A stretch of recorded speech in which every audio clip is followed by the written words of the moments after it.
Hey, good morning, everybody. Good morning. Good morning again to some of you from the Sign and Thrive course. Hey, Candace, great to see you. Good morning. Carol, I have you muted right now, so I'm going to unmute you. Well, actually, I'm going to mute everybody again, just so we don't have the background noise. And before I unmute anybody, just as a friendly reminder, guys, with technology these days, microphones pick up every imaginable sound around your computer. So we can hear TVs, pens, typing, other noises. So if you would please keep yourself on mute until you have a question. And then you're free to unmute and engage with both Carol and I as we go through some questions. Carol, I'm going to unmute you now. Maybe I can't. So maybe you can unmute yourself. There you go. Okay, good. Hi. Hi, good morning. Do you have can you turn your camera on for us? I thought it was. In the lower left-hand corner, there's a... Oh, yeah, that's right. I remember. Start video. There you are. All right. Okay. Let's see. Cut off my neck here. Okay. All right. And you're in a hotel room as well, right? I'm in a hotel room. It's a little bit dark in here. Yeah, I got the same They problem. see portions of an unmade bed. So. Nice. All right, guys, welcome to the first ever Breakfast Club with Carol and Bill. We're real excited to bring this to you. For those that don't know, my name is Bill Soroka. I'm the founder of Notary Coach and the Sign and Thrive Notary Training Course and Community. And Carol's here, Carol Ray, founder of Notary2Pro, which I'm sure most of you have all heard about. She's kind of the queen of notary training for many, many years. Welcome, Carol. I'm so glad that we're doing this. Many, many, many years. Yes. Thank you very much. And welcome, everybody. This is kind of exciting and fun. We thought this would be a good idea and a lot of fun. Well, I think it definitely can be. You know, I'm a huge proponent of different perspectives of learning. And, you know, Carol, again, I'm so glad that you reached out to me and we were able to collaborate and partner on a few different trainings. This will be a weekly call now that all notaries are welcome to join and participate on, sending questions. We solicited some questions over the weekend, and we've got quite a list going through. So we just want to kind of dive in right now. We're going to read the questions. The reason I'm going to read the question, guys, is that on the replay videos, the chat window doesn't always show up, so people can't read the questions that are being asked. So I'm going to read the question, and then Carol and I will give our perspective on it. And if somebody else has a great idea or a solution to one of the questions that's being asked, we'd, of course, love to hear that too. So we want to try to get through as many questions as possible. And I'm going to jump in here. I'm going to try to preserve anonymity, but I'm just going to use first names if that's all right with you guys. Carol, okay, so first question says, this is from Larry. I know that lowball fees is a continual source of discussion and debate. This week, I inquired to a major signing service in my area and was told that the average fees are between $65 and $69, except in some other parts of the county where it goes up to $74. So those fees include printing. How would you guys suggest overcoming lowball fees? Do you want a response from the audience, or would you like me to put my 2 cents in? Yeah, from you, Carol, yeah. Okay. There's something that has changed in this industry a lot, as everybody knows, the last few years. There was a time when we were paid very well and well respected. There's a loss of respect in this industry, but I can tell you there are companies that you can work for that will pay good fees and they respect what you do. I advise my students, just don't, if they're brand new and they just are desperate to get some experience, I say, okay, if you want to take something from SnapDocs for $50, just keep in mind that, number one, you're not making any money. You may not get paid because you're working with companies that are, some of them are very shaky, or you may have to wait 3 months to get that paycheck. But I want them to understand you pay consequences for taking those. And the worst one is that if you're a really good notary, you know what you're doing, and you go to work for somebody for $50 to do a signing, they're going to love you. They're going to launch onto you like white on rice, and they're going to put you to work, and you're going to be busy. And then when the calls come from the companies that are willing to pay you well, call you, you're not going to have any time. I've seen people go down because of that. They say, oh, I'm so busy. And they're not making any money, really. So you really need to consider what you do. It's my belief that if all of the notaries who take the time to be trained, well trained, know what they're doing, if they would just refuse these, there's so many notaries out there willing to take them that don't know what they're doing, and the title companies, signing services are having to pay people to go back and fix what they've done. So value yourself. I know it's hard because there's a lot of competition, but it can be done, I know. Yeah, excellent response. So in the perfect world, we would all stand united and demand the fee that we know we're worth. That's just not how it works in real life. There is always somebody willing to take those lower fees. And unfortunately, a lot of the people who are willing to take the low ball fees do end up making those mistakes. And the more seasoned agents have to go out and fix that. And that damages and tarnishes the industry as a whole. The way that I teach people is that you have to do what's right for you.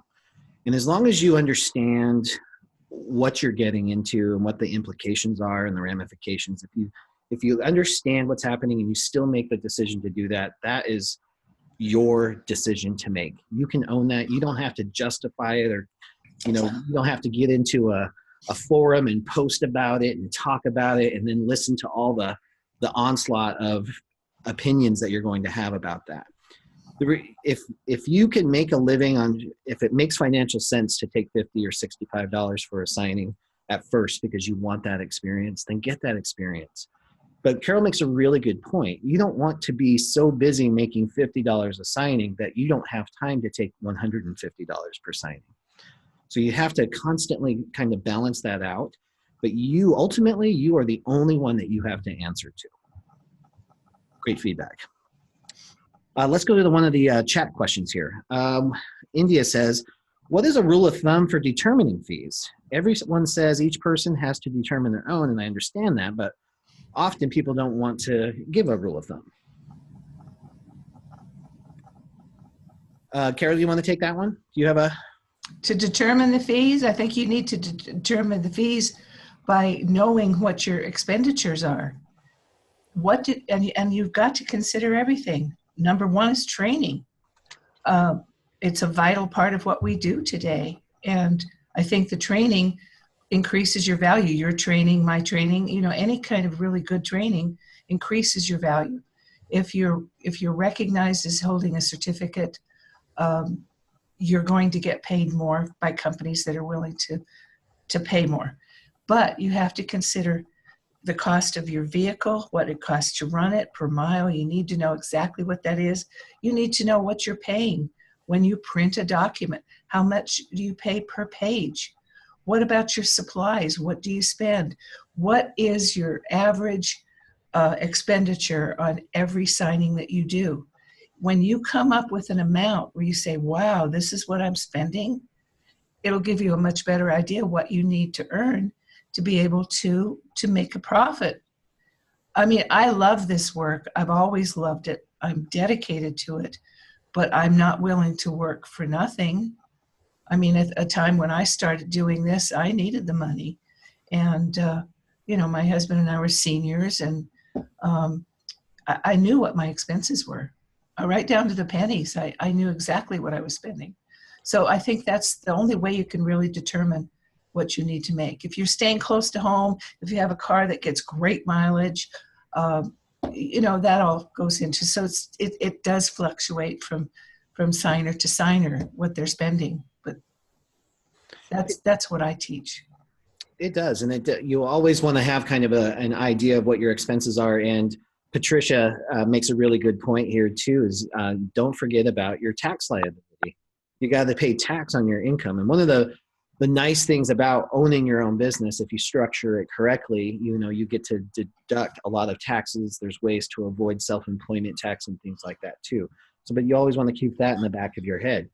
Now, when it comes to determining just a ballpark fee of what your services are worth, there's industry averages that should be right around $100. I use the $100 mark, but when you're working, it depends so much also on who's hiring you. So if you're working escrow direct, the standard fee for like a refinance or a buyer package is going to be about $150, $125 to $150. There are some markets where that's at $200 or $300 sometimes, just depending again on your client relationships.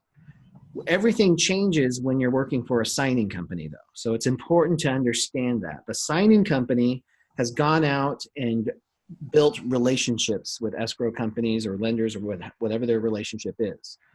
So they get the business and then they farm it out to people like you and me. And they decide how much they want to spend on our services. And there are some companies like Carol says that are, they don't respect the value that we bring. So they lowball it.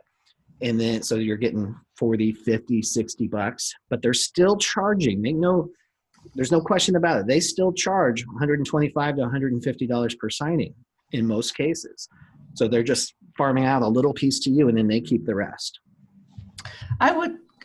Can I say something about signing services? Okay. Absolutely. Because I hear all the time, they're terrible, they take your money and everything. I have to say that when I first got started in this business, yes, I was a retired escrow manager. It did give me an advantage, but I couldn't go directly to title companies and right away and escrow companies, even though I retired from the industry.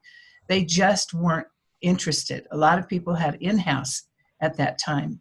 Mobile notary was kind of a whole new thing, but I depended heavily on signing services back then when I got started. And you know what? They did all the work for me. They're the ones that were able to get into the title companies, the escrow companies, and I built wonderful relationships with so many of these companies. And they, except for a very few, they really wanted us to be successful and they worked hard at it. The problem today is that, of course, the signing services get paid a certain amount and they're not getting paid like they used to. I know that for a fact. They used to get paid really well. So the signing services takes that. So part of your income from the title company belongs to them. But now you've got something like SnapDocs. SnapDocs came in and said, signing services, you don't have to hire those people that are going to be calling your schedulers. You can let go of those schedulers because now we'll do it for you because we have a big database. So there goes another chunk of your money. So what's happened is the title company may be paying $200. The signing service might be keeping 50 of that. Now you've got SnapDocs who's taking as much as $75 of that. And so by the time it gets down to you, that's why we're getting paid so little. So you need to find signing services that are not working with a third party, for one thing, and value them because they do what they do. And if they're good at it, they can make your career. So I just want to defend them. That's all. Oh yeah, no, and that's great. And that's the important key to this, guys, is there are some amazing signing companies out there. I've worked with a couple that have just, I like literally love the people who own the companies. They're mom and pop. You can't find them on lists or on Google. They're on page 6 because they don't advertise. They just have been around forever and they have these core relationships and they've been around for years. And there's lots of those companies spread all over the country. So you can find good ones that honor the industry and honor our services as well. What the mainstream is, you get in the Facebook forums, you see this and it's all these main big nationwide companies that everybody jumps into and has experiences with. And that's what you hear about. But there are some amazing companies out there. So you just have to find them. And there are lists available for those too. But like I said, like the signing companies that I have found usually were because a referral from someone. And I even try to find their address on Google. They just don't advertise. That's just not what they do. So they can be kind of hidden gems in that way. Let's get on to the next question that was sent in here. Okay, this is a good scenario here. Arthur asks, recently I received a notary assignment. I made an appointment to meet the signer at the designated location. After driving for an hour and a half and then waiting for another half hour, the signer was a no-show. I called him 10 minutes after the start of our appointment time and he did not answer. Now, would it be customary to bill the signing company for this appointment, as I did everything required of me except the actual notarization? Carol, you want to take that first? Thanks. That's a tough one, because if you didn't enter their home and start the process, they're not going to be willing to pay you. Even if you had to drive an hour and a half and you sat there for half an hour or an hour. It's really dependent on who you're working with. It really is, because most of these companies, they'll pay you a print fee, which should be half of the fee that you were promised. But and they said, does he say that they did confirm the appointment? He did So confirm. this person was supposed to be there. Yeah. There's not much you can do. You can try to get your money, but first of all, don't take a signing unless you live out in the boondocks that's an hour and a half away. Never. Not unless they're paying you $300. I mean, am I right? Really? That's a tremendous amount of distance. You know, Carol, I'm the crazy one. I'll drive pretty much anywhere for signings. And you're absolutely right. It depends on the relationship you have with the client. And again, it depends on if you're working with a signing company or escrow direct. What I will tell you is that my escrow direct clients, they pay me no matter what. If I'm trying to show up and do my job, those escrow officers value me. They value my time. So if I show up and they have agreed to pay me $200 and I show up and that guy's not available, or maybe I do get in the door and he gets irritated and doesn't want to sign, or I've had a few where they just don't show up. And I'm a communicator. I text, I'm like, hey, I'm on my way. I'll be there in 15 minutes. We've communicated, confirmed beforehand. And if they're not there, my escrow officers, they pay me my full fee for those types of cancellations. Now, whether or not a signing company can do that depends on the relationship they have with their clients too. Do they have a cancellation policy? Are they getting a full fee anyway and then not paying you, or are they paying you a smaller print and travel fee? It just depends on the signing fee. But here's the thing, guys. You absolutely have an entitlement to a fee. You should fight for it because you did your job. You did exactly what you're supposed to do. You did not take other signing appointments to make time to do that. So you have a right to it. And if that signing company values you, they are going to compensate you. This comes down to one key element, and I think you'll agree with me. Relationships. Yeah. You build relationships. If you build relationships, you're going to build your business. That's exactly what we did when I first started. I mean, I built relationship. There was times, in fact, there's a place out in, I think it's Gilbert, you might know of, a company that was hiring us a lot when Bill and I were working together in Phoenix. And one day we surprised him and we brought in lunch for everybody. And it's those things that you do, not that you need to go buy companies lunches, but it's little things that you do. Stop in, meet the people if they're within reach. Get to know them. Let them know that they can count on you.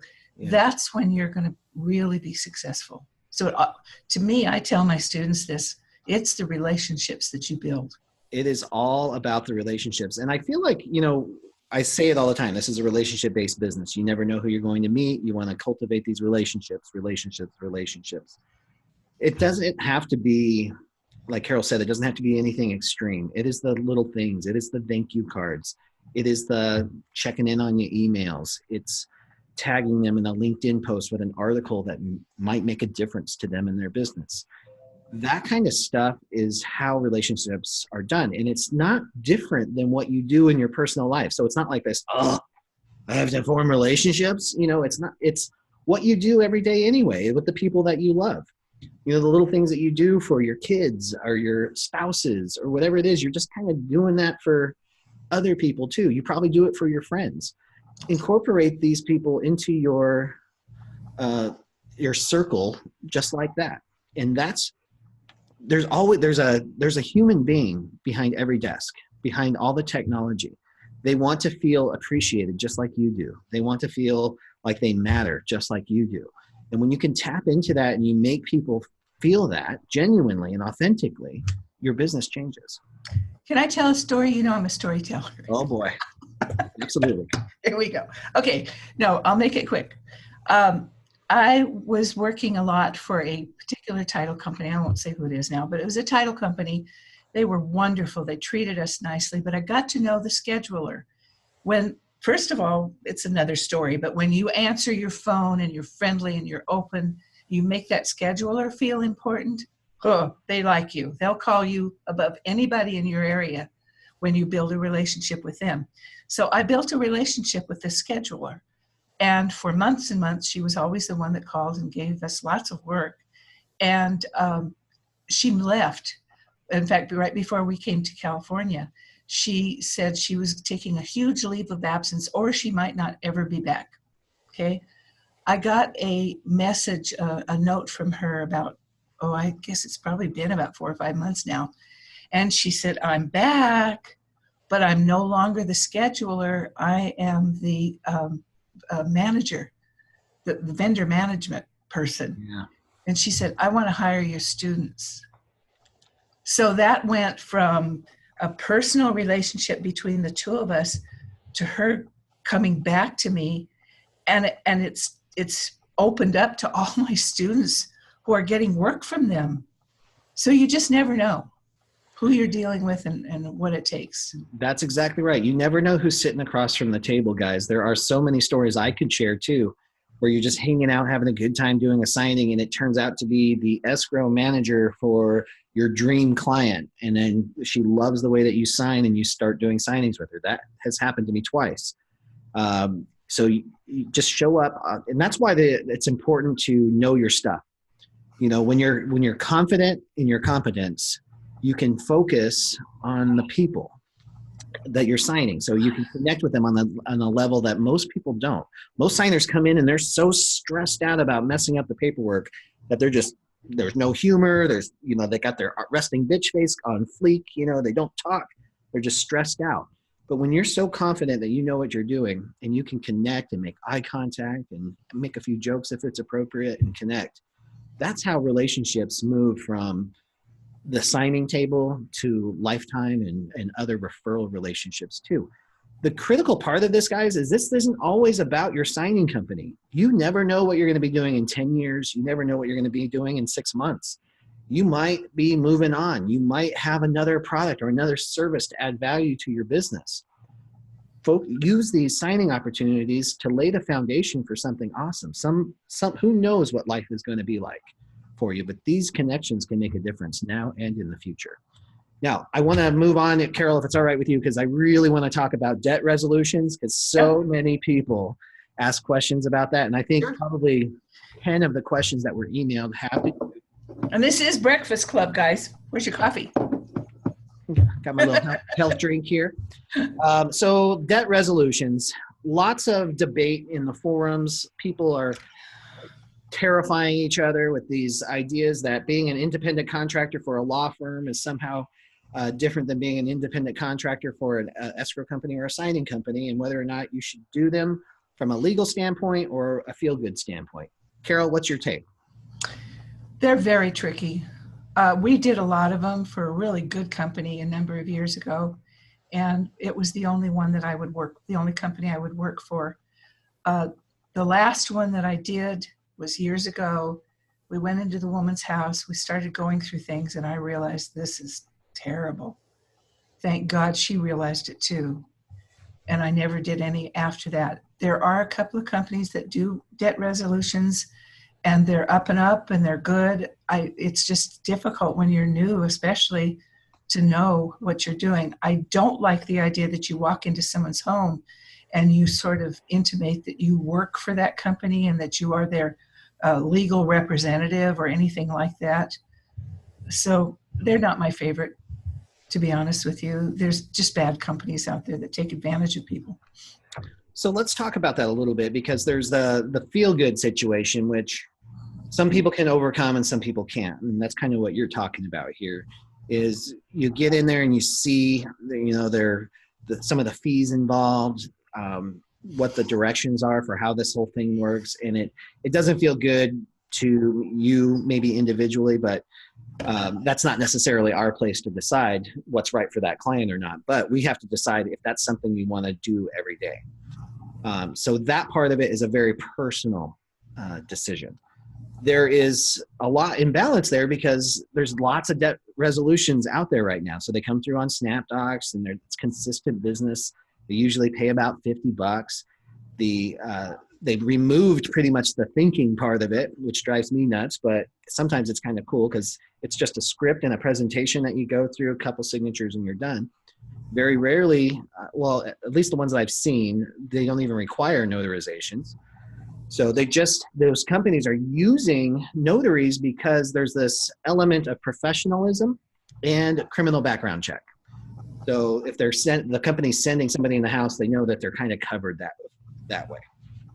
Now, I have addressed the legal concern with a couple of attorneys. So I have to say, I'm not an attorney. This is not legal advice. I would recommend that you talk to your own attorneys if you really want to get into it. But one of the major concerns with a lot of notaries is that that you are a representative of the company hiring you. And it's not necessarily legal representative. You're just a representative of maybe the law firm that is responsible for the debt resolution or the company itself. The input that I have received is that it's no different than any other independent contractor relationship. And that's what we are as signing agents. We are independent contractors and we are representing escrow title companies or signing companies or whatever it is. So we are representatives of those companies. That's how independent contractor relationships work. So there's not necessarily a legal concern, at least from the perspective of these attorneys. So again, what it comes down to is just a very personal decision on whether or not you want to take them or not. And I think it's almost divided 50-50 in the opinions of notaries. Some people love them because it's consistent and it's relatively easy, and other people have some concerns with it. And I do think it has a lot to do with the company that's hiring you. Oh, big time, yeah. I know of one company, they were wonderful signing service. I used to get work all the time. In fact, I trained their employees, and now they're just doing pretty much only the debt consolidation things. But they're very reputable, and from what I've heard, I have a students doing them, and they said they're very easy, and they're not ripping anybody off or anything. That's fantastic. So is that a name of a company that you could share here? Sunshine, yes, Sunshine Signing Service, Signing Connect. Cool. Yeah, I've done quite a few for them as well. Always enjoy working with them. Yeah, Herb and Crystal are good people. Awesome. All right, we're going to move on to another question here. Okay, this is, we're going to talk a little bit about general notary work and fees. This is specifically in California, but I think we can talk about this across the board. So Arthur says, regarding mobile notary fees, in California, the fee for a notary signing is $15 per signature notarized. And is it customary or legal to charge any additional fees for travel? And what's the industry norm? You want to take that one first, Carol? Or you want me to? I want you to, because I rarely did general notary work. I was strictly signing agent. Yeah. I kind of know how to answer, but you know more about general notary than I do. I'm happy to do it. So, and I'm a big fan of general notary work, especially in states like California, where you can charge a fee that is really worth your while. $15 on its own doesn't sound like much, but when you consider that many documents have multiple notarizations, or sometimes like in family law, with last wills and testaments and medical directives, you do multiple or triplicate and quadruplicate copies. That can add up, sometimes $200, $300, or even $400 per appointment, and you're in and out in less than 30 minutes. So it can be lucrative in the right environment. So yeah, and the reason for that is not only the stamp signature, the maximum fee that you can charge, but you can, in some states, charge mileage fees, and that's calculated round trip. And you can also charge, in some states, convenience fees. And then there are actually some states where you can charge whatever you want. So this is a very state-specific question. So I encourage you all, if you're listening to this, to become experts in your state. Understand your state rules and laws. Read the statutes, connect with the Secretary of State or the governing body. Call them and ask them questions so you fully understand what it is that you can and cannot do. You'll become a reliable source for other notaries, but then also you're going to keep yourself out of hot water. You're going to know exactly what you can and cannot do. Some states specifically say you cannot. They cap you out of the buck. There's no travel fees. There's no convenience fees unless, you incorporate or, something like that. There's some little loopholes for it. So in many, many states, there's a way to make this profitable for you. The other thing that you can do is check out your industry norms. Google the websites of your competition. Other notaries in your area, what are they charging? What are they doing that legally? Is that illegal? It'll at least point you in the direction so you can do some research and find out exactly what it is you can and cannot do.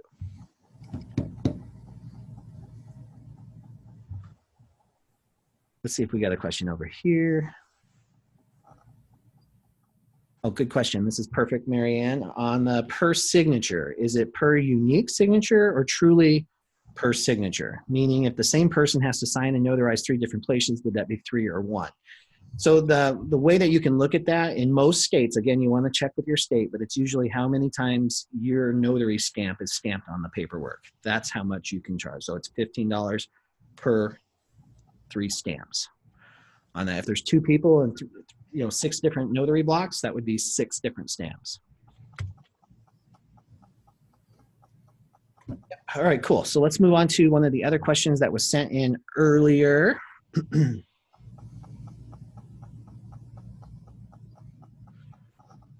This has been a theme as well. So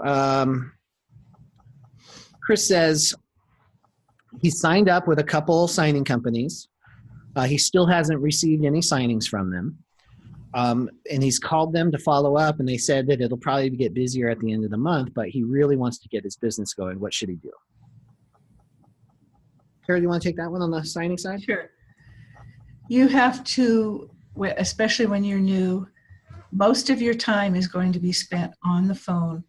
You're going to be reaching out to not 5 companies. You're going to be reaching out to 100 companies. Mm-hmm. I mean, everybody here is one of my graduates know we have a list of 123 4- and 5-star companies. They recognize, my graduates. But even though they'll hire them like right away, you've got to follow up. You have to just keep calling them, reminding them you're there, let them know that me or Bill has said great things about their company, and try to build that relationship. When you get somebody on the phone, write their name down. Who did you talk to? What time of the day? What day did you talk to them? Follow up a few days later and say, I just want to make sure I made it onto your database, because we all know that sometimes employees get really busy and they don't follow through. So that's the first step. You want to make sure you're on the database, okay? Then the next thing is just call them every week. Take that time to call these companies over and over again. Hi, this is Chris. I'm just really anxious to work for your company. I've heard so many great things about you guys. Just wondering is there work in my area? I don't want to take your time if there's no work there. Just that kind of thing. Try to build the relationship. That's again what it all comes down to. The advice I have. And that's perfect, because that's exactly what this is all about. And you know what gets frustrating, guys, is that most you know, you don't get the response that you want the first time or the second time or the third time, sometimes the fifth time. But perseverance and persistence in that communication and building a relationship is what this is all about. The most successful people in this business are the ones that take the time to do this. They build those relationships. It's kind of the squeaky wheel idea, but when you're staying that connected, it gives them a chance. You can show some personality too. It doesn't have to be, hey, you got any business for me? I'll be back. No. You know, it's not dialing for dollars like that. You know, you can spend a little bit of extra time. And as you get to know them more, and maybe you can research them more on social media, you'll find out what their interests are. It's like, oh, did you catch that game last night? You know, it's just normal human stuff that sets you apart from everybody else who's either with a megaphone talking about how great they are versus how they are doing. That's the difference in building really good relationships. If you just got a bullhorn and you're just talking about how great you are and how amazing your signing services are and how much experience you have or whatever it is, you know, they get tired of hearing that. Remember, that's wah, wah, wah, wah. Exactly. They're a human being. They want to talk about themselves too. Yep. So if you can offer that to them and find a way to tap into that, it works off very well. Well, this came really down to home one time. There is a company that I have a very close relationship out in Texas. And I have a graduate years ago. She's been with me for years. And she's from a little town in Oklahoma. So she was a corporate officer and all this stuff, but she really knew her marketing. And I was talking to the owner of the signing service one day, and she was talking about her favorite notary, which is my graduate. And she said that what happened is that when she first graduated, she called and she wanted to get signed up. And she got on the database. She called, made sure she was on the database. And every Monday morning, early in the morning, she called. Every Monday morning. And, you know, this is telling you who she was and just checking in, making sure. She said that when the first signing came in for this woman that was out in the middle of nowhere in Oklahoma, everybody in the office cheered. Oh my God, we got to call Christine. and I learned from that, it's not nagging them. It's just keeping in the forefront, letting them know how much it means to you to be able to work for them. Yes. That's all. Yep. Exactly. That's the whole human quality, guys. People want to support you. You'll be amazed at how much people want to love and support your business as you start spreading the word. Now, Delmy has a good question. I know Delmy either emailed it or posted it as well, but it's posted here. And Glenda, thank you for responding. She says, how do you handle notifications for assignments that are within 2 hours of you receiving them?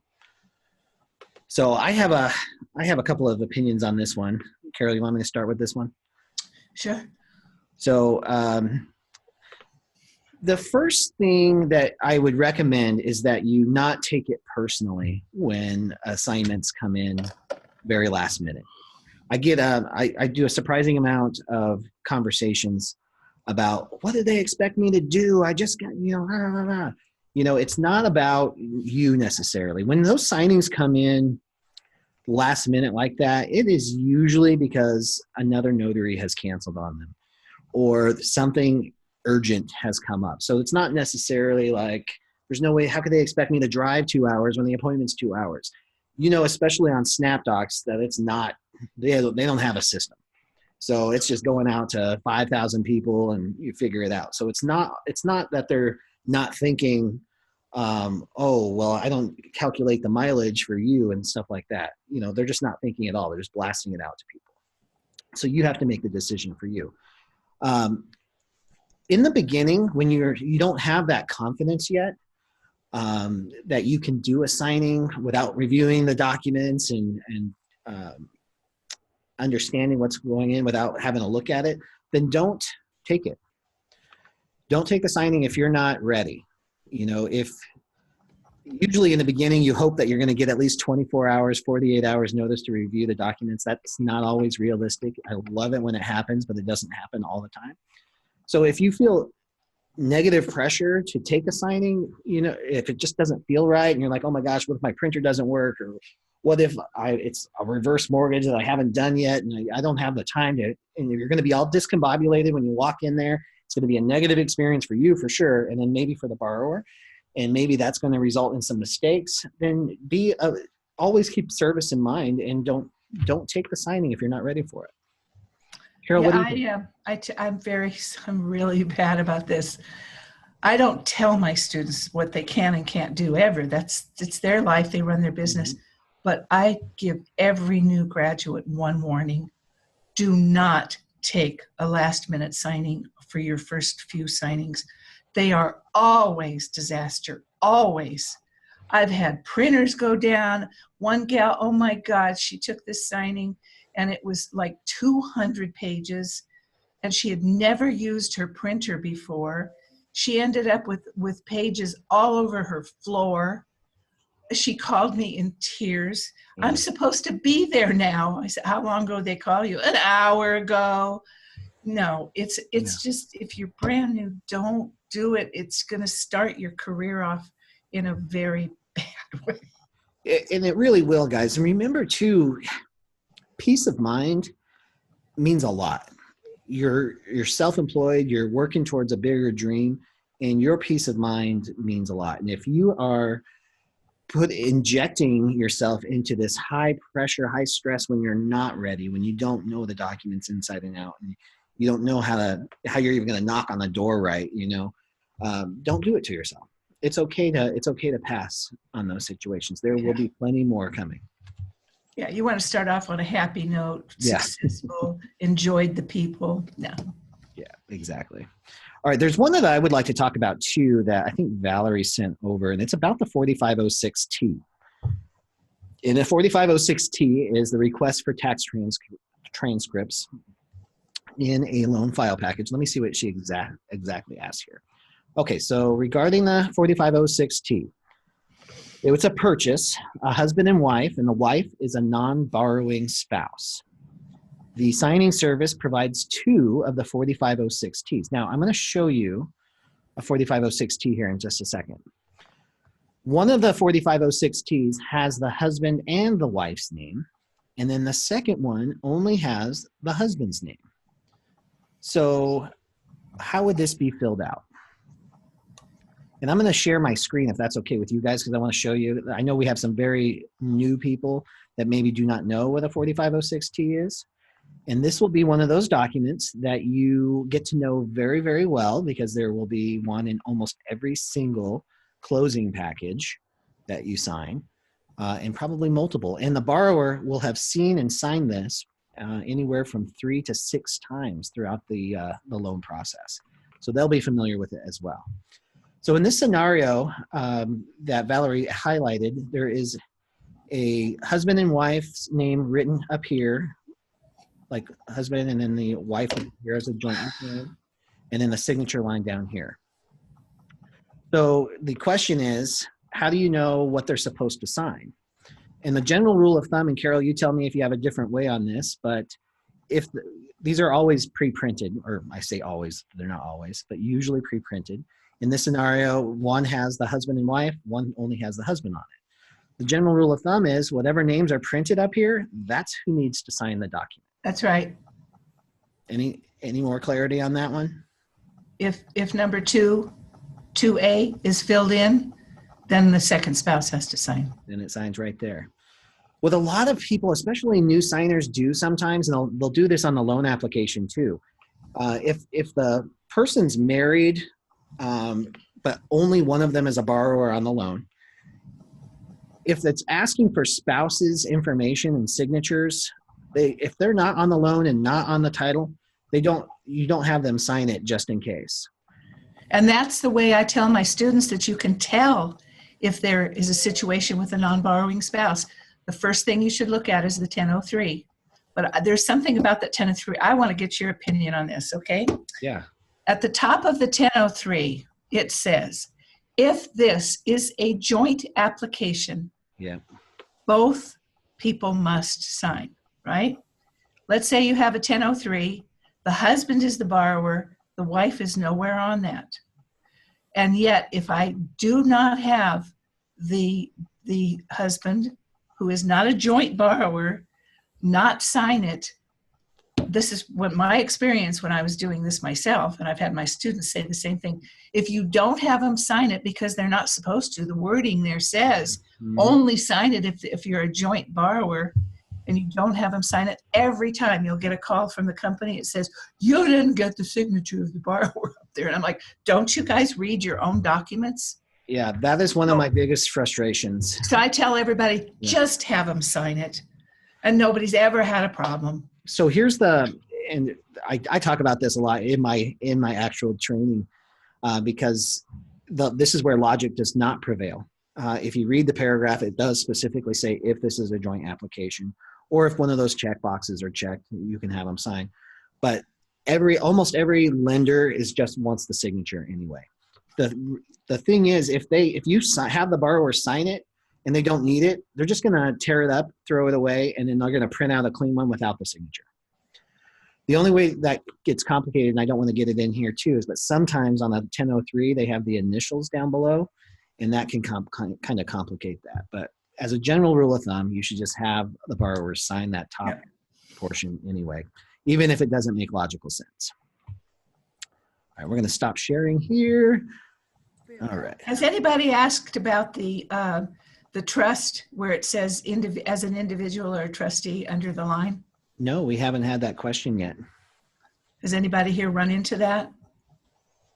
If you're handling a documents with a trust involved, this is really interesting. When I remember when it first came out, and I talked to different companies, and they said, no, as long as it says as an individual and a trustee, they only sign their name. They don't have to put trustee behind it.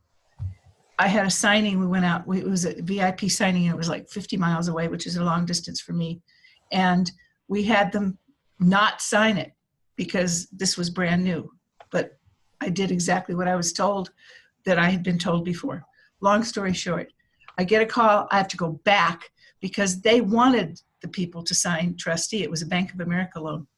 2 days later, we get another B of A loan with the same verbiage on it, but different signing service. I called them and I said, do you want me to have them put trustee? And they said, no, it's not necessary. They just sign as an individual. Like, what? Why don't you guys get your story straight? But now you shouldn't have to have them sign trustee after. And I get that question a lot. And you know what? Because every title company can be different and every lender can be different, I always, even now, I still confirm, how do you want them to sign this? Do you want them to include the trustee or not? And I still get different answers. Even with the legal verbiage underneath, you get some that want them to sign as trustees. So it can't hurt. And whenever you call and you ask questions, I don't like to, I would never share that, oh, this is only my second signing, or I don't understand what you want me to do. I just say, hey, I'm getting mixed messages from different lenders. How do you want them to sign this? So it's professional and it's clear that you just want some direction on what they want. You find a lot of your students do not want to call even for questions like this because they don't want to look like they don't know what they're doing.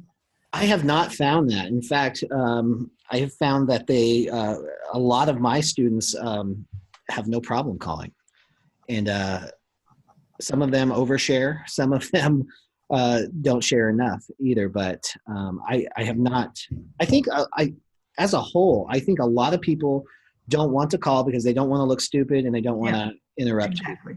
But it's when it comes to matters that are going to affect the customer or affect me on whether or not I'm going to have to go back, especially for these long signings, I'm going to call and get the clarity I need.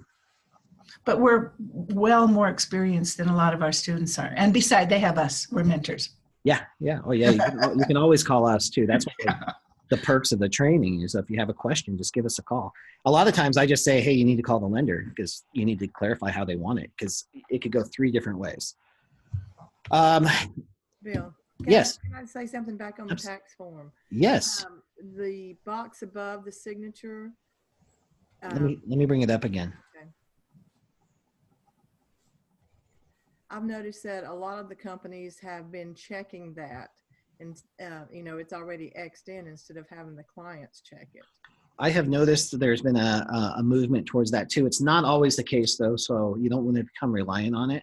But Right. this is, as ridiculous as this is, guys, especially you newbies, if you forget to check this, they'll send it back to you.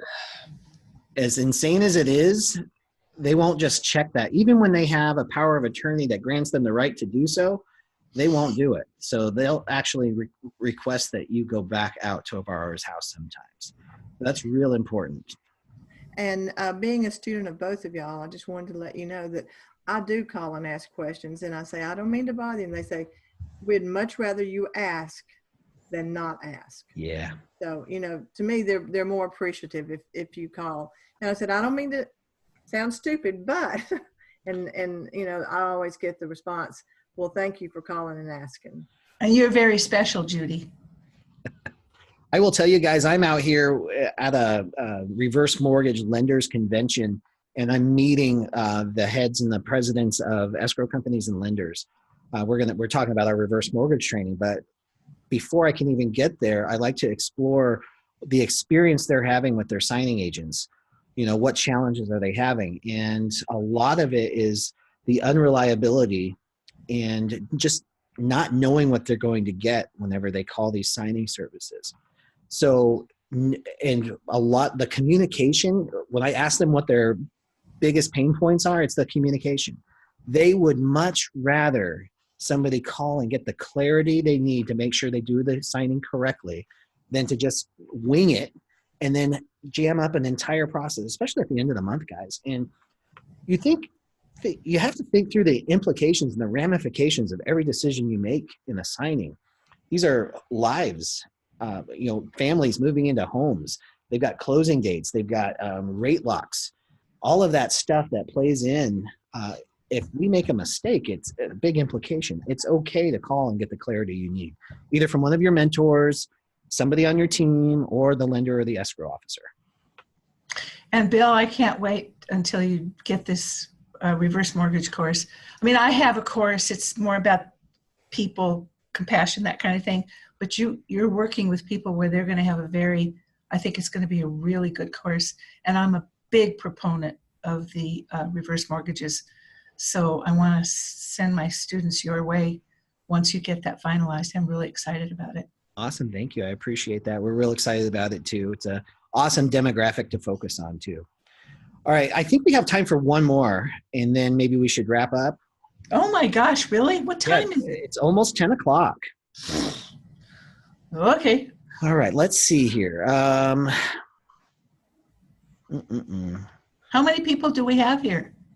So, we were up to 80. I'm not sure how many we have right now. Oh, Because I see 7 people. there's 81. Wow. Yeah. Hello, everybody. Bear with me one second. I want to pick out, we've got some really good ones. It's a bummer that we can't, well, let's see if we can get through them here. I won't talk so much. Okay, when approaching escrow agents directly, what's the best way to make first contact? Email, phone, or drop by?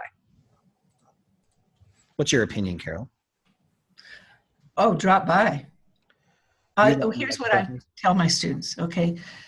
First of all, I'm not very encouraging about getting in there and getting title in escrow when you're brand new.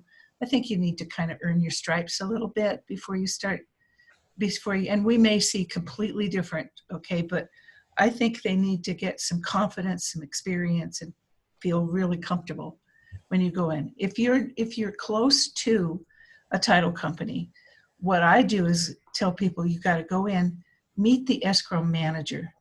That don't just walk into any escrow officer. I don't know how you feel, but I feel that the escrow manager is really your way in. And I always tell my students to get magnetic business cards, because nobody throws out magnetic business cards. I told one of my students that one day I was on the phone, and she says, "Oh my gosh," she says, "Yeah, I'm right near my refrigerator, and I've got an appointment in November in 2014." That was this year. Yeah. So it's true. And you take that in, maybe if you've got a little gift, just something for them to remember you. And then you pursue the escrow manager, because if you can get in with the escrow manager, but I know that you are a big proponent of getting direct to title companies and escrows. And I work with so many people that are really brand new. I don't want them to be disappointed. Yeah. I'd rather see them build some success so that they have the confidence to go in there and say, this is who I am, this is what I do. Yeah, absolutely. I totally agree that if you're completely what they call green, like this is brand new to you, signing companies are a great way to sharpen your teeth. And there's a couple of reasons for that. Number one is they already have relationships. They have the volume that can support you, and they're a little more forgiving, or a lot more forgiving in some cases when it comes to errors and mistakes than an escrow officer. Because when you're working direct with an escrow officer, if you don't have a strong foundational relationship, you're dealing with personalities. And some escrow officers are so cool and awesome, and then others are not so much. So get the experience, increase your competence, increase your confidence. And then when you're ready to go to these escrow officers, see, I am not a huge proponent of just dropping in on escrow officers, especially at the end of the month, guys. Oh, if yeah. you're going to do this, if you're going to do it, because it does work for a lot of people. So don't think that just because I'm not a proponent of it, that it doesn't work. But you just don't want to do it at the end of the month. And if you're going to do it in integrity. Do not lie to them and tell them that you have done a signing for them in the past if you haven't, or don't finagle anything, because you don't want to start your new relationship based on a lie. So if you want to pop into an office, and even if you're going to send an email or do a phone call, do some research first. Look them up online. And with technology today, you can use the hunter.io add-on to Google Chrome, and you can find the email addresses for anybody who works at any company just by having their domain name. And when you use that, you can do a little bit of background research. It doesn't have to be super in-depth. You don't need a dossier on them or anything, but you want to know maybe they're involved in charities in your area, or maybe they play on a softball league that you used to play on or that you currently play on. Maybe they go to the same church. Maybe they graduated the same university. Find some way to connect with them on a different level. And then when you do pop in, or you make your phone call, or you may send your email, you've got some way to cut through all the other BS that other people are bullhorning. Remember, everybody else is just touting about them and themselves and their how great they are. But if you do a little bit of research and you can find something unique that connects you to them, you start with that. Even if no matter which way you decide to market yourself, go that way. And things like general notary work, I'll just make this really quick. One of the things I think is really important when people go out to do general notary, I always tell them, go into the banks. You'll be told that, we have a notary on staff. That's wonderful. I'm glad that you do. If you have customers that really don't want to come to the bank and you need to have somebody go to them, I'm your gal. Here's my magnetic business card. Big time. And I'll tell you right now that Wells Fargo, because I bank with my company at Wells Fargo, I'm right in between two branches where I live, and both the merchant tellers send me business all the time for general notary work. And I'll usually just drive up and meet them there. It's not that people aren't notaries at banks. They are notaries, but there's too much liability. They have no training, and they just don't want to deal with it. Well, it's required. It's required now that banks train their people, their staff, actually to do signings. They have to be trained.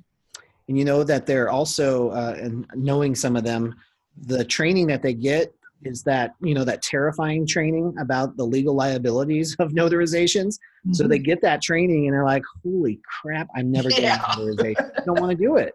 And then if they're held liable, it's just not worth it to them. So they love it when I come into the branch and do notarizations that way. Plus, there are now rules that the banks can't, there's certain documents they can't notarize, especially medical directives and last wills and testaments and wealth transfer stuff.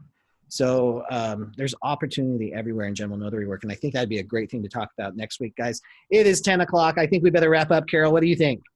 I'd like to know if this was worthwhile, if everybody enjoyed this and want us to continue every week. What do you think, guys? Was there some value here? Absolutely. Awesome. It looks like we're getting some yeses there, Carol. I love it. Thank you for Absolutely. joining us for the very first Breakfast Club. We will see you next week. It's the same time. It's And lunch club, I understand. Oh, from yes, Andrew. lunch club for the East Coasters. Sorry. Guys, this is going to be 9 a.m.